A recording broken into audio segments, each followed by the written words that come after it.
Hoy vamos a hablar sobre el capítulo 9 y 10 del libro Organón Clínico del señor Farrokh Master. El capítulo 9 habla sobre, el tema es Similia Similibus Curantur. Enfermedad significa una condición anormal de un organismo. Dicha condición se produce como consecuencia de factores estresantes o de alguna infección o bien de alguna debilidad inherente o factores ambientales que desequilibran el funcionamiento normal del organismo. Las enfermedades disímiles. Una enfermedad puede curarse solo por medio de un medicamento semejante y más fuerte.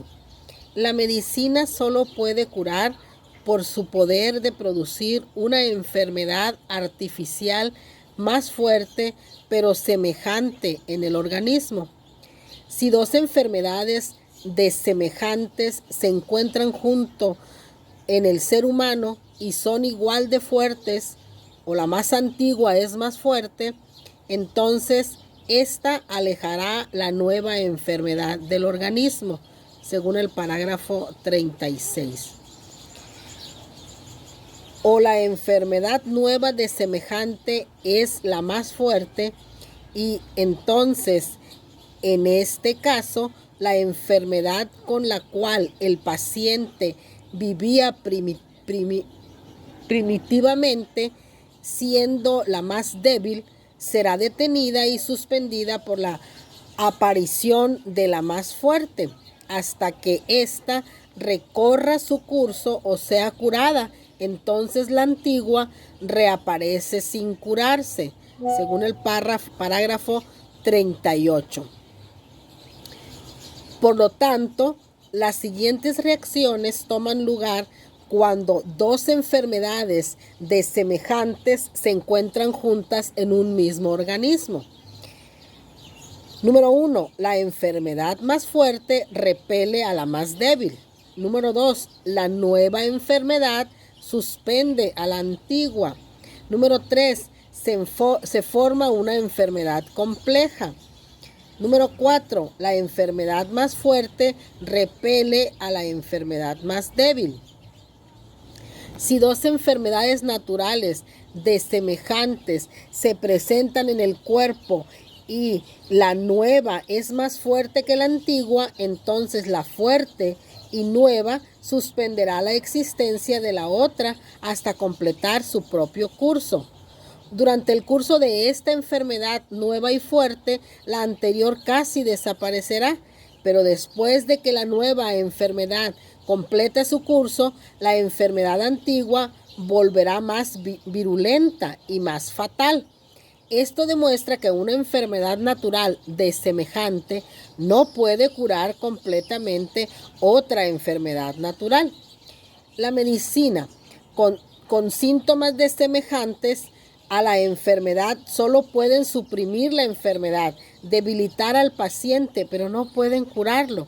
Peor aún, cuando se usa por tiempo prolongado, entonces añade nuevos síntomas. ¿Cómo se forma la enfermedad compleja? El parágrafo 40 nos dice, la nueva enfermedad, después de haber obrado largo tiempo en el organismo, al fin se une a la antigua, que es semejante, y forma con ella una enfermedad compleja, de modo que cada una ocupa una localidad especial en el organismo, es decir, los órganos peculiarmente adaptados a ella y solamente el lugar que especialmente le pertenece, mientras deja los órganos restantes a la otra enfermedad que le es semejante. Las enfermedades complejas son incurables generalmente, con mucha frecuencia. Ken nos dice al respecto, nunca veremos a alguien mejorar cuando son los medicamentos homeopáticos los que han causado esa combinación. Ejemplo, Cuando las ulceraciones sifilíticas se complican con la sora o la gonorrea, el tratamiento de mercurio en dosis repetidas no solo deja la enfermedad sin curar, sino que añade una discrasia mercurial y forma una enfermedad compleja. Esta es muy difícil de curar, si no es que incurable. El parágrafo 42 nos dice: la naturaleza misma permite, como se ha dicho en algunos casos, la presencia simultánea de 2 o 3 enfermedades naturales en un mismo y solo cuerpo. Debe notarse, sin embargo, que esta complicación acontece solamente en el caso de 2 enfermedades desemejantes que, de acuerdo con la eterna ley de la naturaleza, no se destruyen, no se aniquilan y no pueden curarse una a la otra. Ahora veamos las enfermedades semejantes. Dice: estas son aquellas cuyos efectos en el cuerpo son los mismos, producen signos y síntomas semejantes, aunque sus efectos son los mismos, su origen es diferente, son de diferente tipo. Eso es con respecto a la definición. El parágrafo 45 en su 6ª edición nos dice: no, 2 enfermedades que difieran ciertamente en especie, pero muy semejantes en sus manifestaciones y efectos, así como en sufrimientos y en síntomas que produzcan individualmente, invariablemente se destruyen una a la otra cuando se encuentran juntas en el organismo.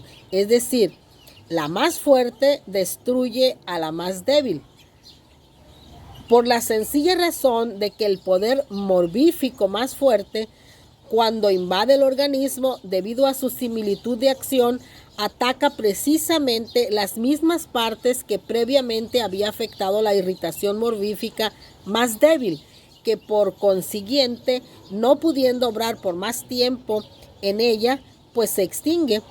En otras palabras, la nueva potencia morbífica semejante, pero más fuerte, domina las sensaciones del paciente, y por eso el principio vital, por la razón de su unidad, no puede por más tiempo sentir la acción semejante más débil, que entonces se extingue.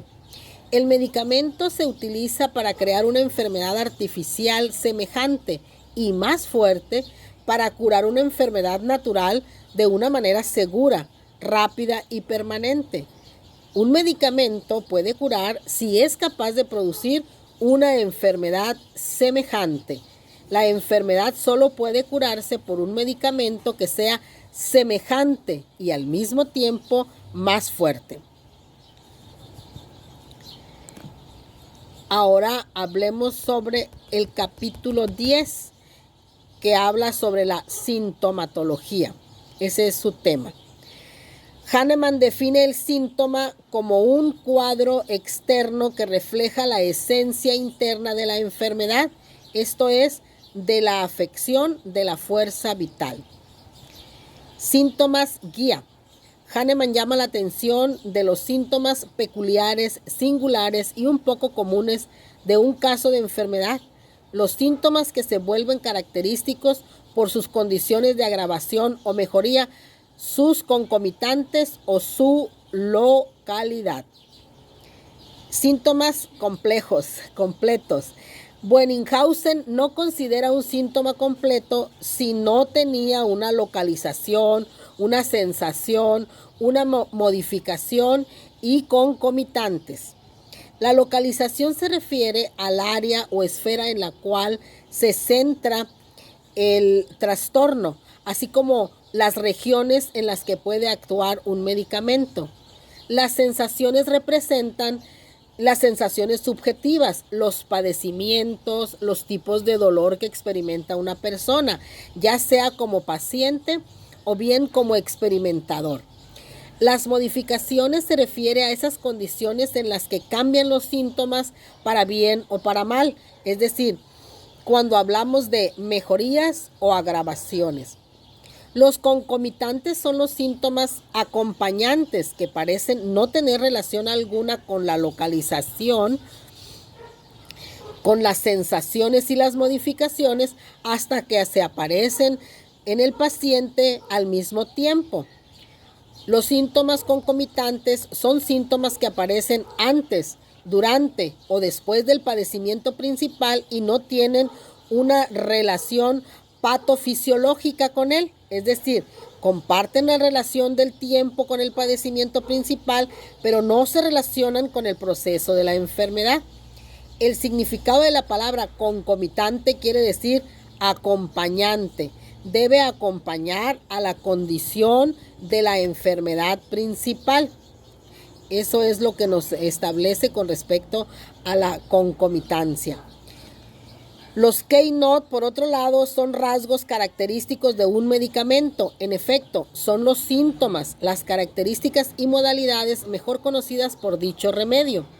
Un keynote debe entonces ser un síntoma peculiar, uno que no comparta con muchos otros medicamentos. Como los keynote, por lo tanto, son rasgos ideales para la prescripción de problemas agudos. Muchos de los grandes médicos homeópatas, por ejemplo, Lippe, Allen, Borger, tuvieron mucho éxito aplicando este sistema de keynote, pero solo cuando los keynote representaban un cuadro general más grande de la persona o el medicamento en cuestión. Esto es interesantísimo porque los keynote nos guían directamente al medicamento más apropiado para la ocasión del paciente. Muchas gracias.